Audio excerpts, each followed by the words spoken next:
Hey everyone, and welcome back, or if you're new here, my name is Josh, and in today's video I'm going to be reviewing the US Bank Secured Visa card.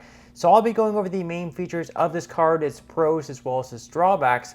So hopefully by the end of this video you'll have a much better idea of whether or not this credit card is a good fit for you. But before we go ahead and dive into the main features of this card, if you wouldn't mind helping me out real quickly by just giving this video a like, that just helps out with the good old YouTube algorithm, and also consider subscribing to my channel if you have not already.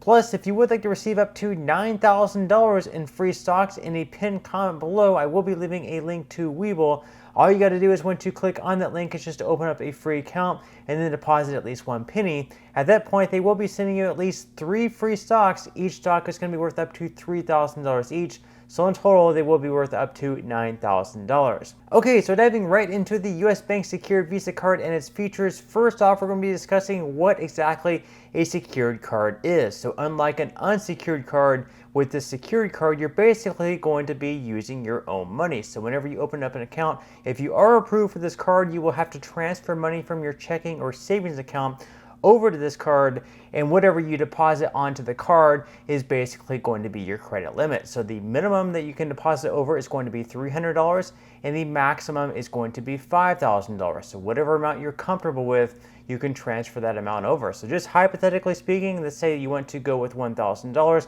and you transfer $1,000 from your checking over to this account. $1,000 is going to be your credit limit. So basically the whole point of this card, or really any secured card in general, is to help you either build your credit score or rebuild your credit score. And to do that, it's going to be very important to take the steps necessary to build your credit score. So we can see here exactly how FICO weighs your credit score, and the two most important things are your payment history as well as your amounts owed or your credit utilization. So basically your payment history is just making sure that you're paying your card off on time. So if you can have that at 100%, you're doing pretty well. Now as far as your amounts owed or your credit utilization ratio, basically that's a percentage. So it's basically going to be what your balance is whenever your statement closes, and you're going to divide that amount by how much credit you have out there. So let's say for an instance, you have a credit limit of $1,000 with this card because you deposit $1,000 from your checking account over to this card, and let's say your statement balance closes and you have a $500 balance.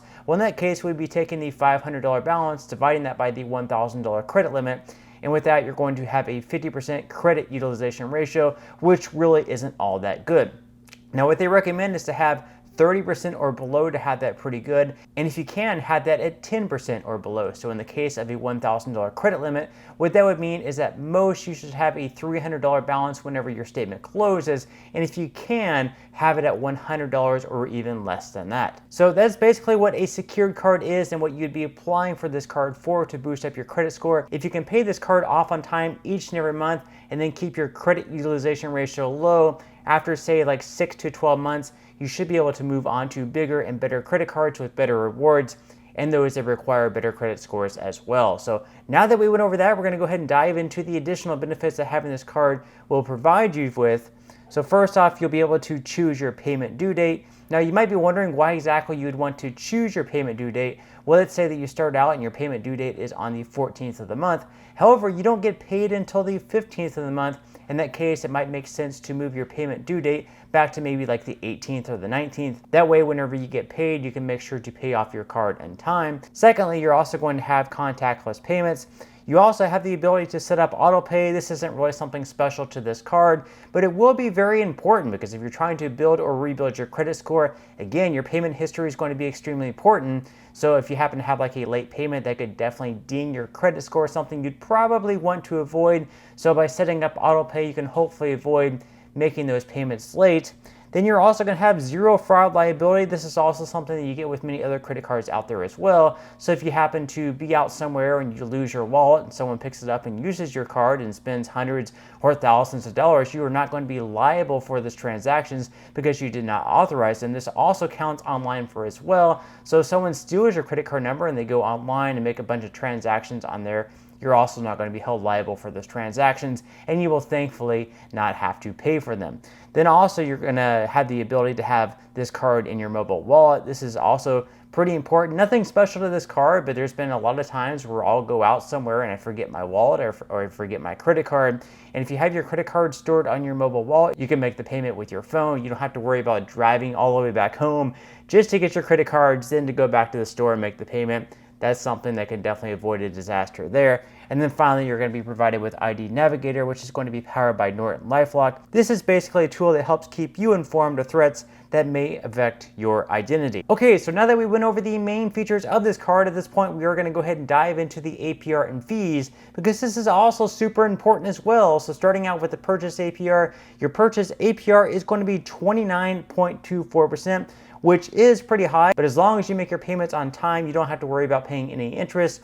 Now, as far as balance transfers go, with balance transfers, the APR on those is going to be, once again, 29.24%. But again, this credit card isn't exactly for balance transfers. It would make absolutely no sense to make a balance transfer with this card, unless, of course, later down the road they have like a promotional 0% offer. But at this point in time, there's no point at all in doing a balance transfer. Again, the only point in getting this card is to help you rebuild or build your credit score.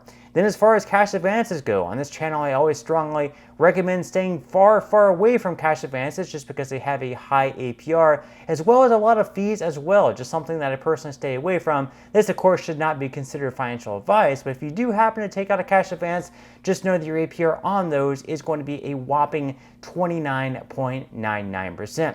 Now, of course, along with that, you're also going to be paying a lot of fees as well. So the fees on the cash advances is going to be either 5% or $10 of the amount of each cash advance, whichever happens to be greater.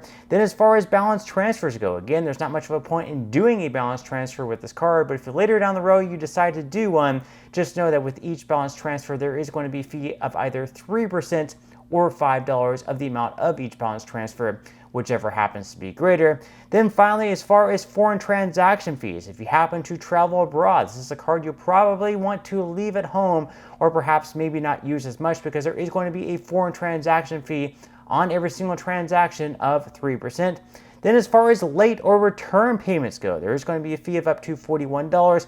If you happen to slip up and pay late, maybe for the first or second time, you can always try calling into US Bank to see if they will waive the fee. For the first time or two, they might waive the fee for a 1 or 2 time convenience, but I really wouldn't push your luck too much further past them.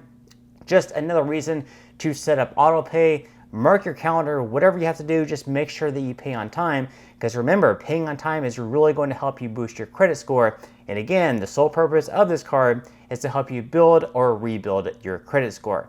Now, thankfully, as far as annual fees go, you do not have to pay a dime for this card each and every year. With this card, there is no annual fee. So now that we went over the main features as well as the APR and fees of this credit card, at this point, I'm going to go ahead and dive into what I would consider to be the biggest pros and cons of this card.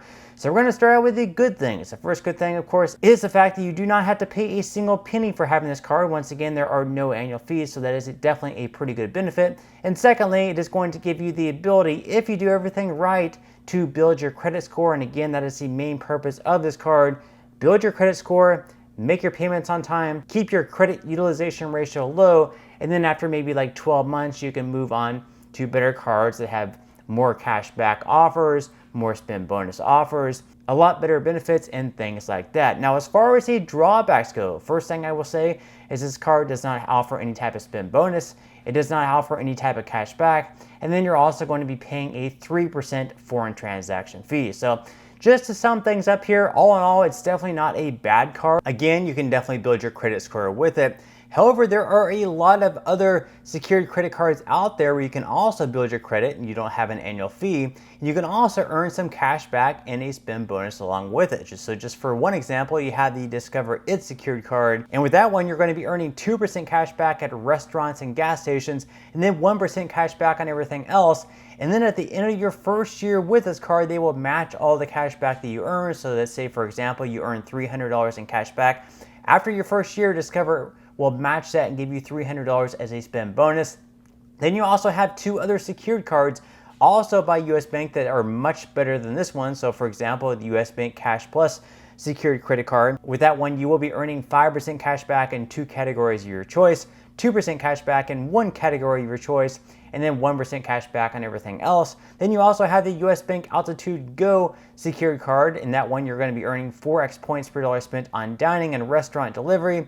You're also going to be earning 2x points at grocery stores, grocery delivery, streaming services, gas stations, and EV charging stations. And then on all other transactions, you will be earning 1 point per dollar spent. So all in all, even though this is a solid card, I would say there are some better options out there. And I would definitely recommend to look into those other options before applying for this card. But that's all we have for today's video. I certainly hope that you enjoyed and found value out of it. If you did, again, I would greatly appreciate if you could give this video a like. Consider subscribing to my channel if you have not already, and I will see you in the next video.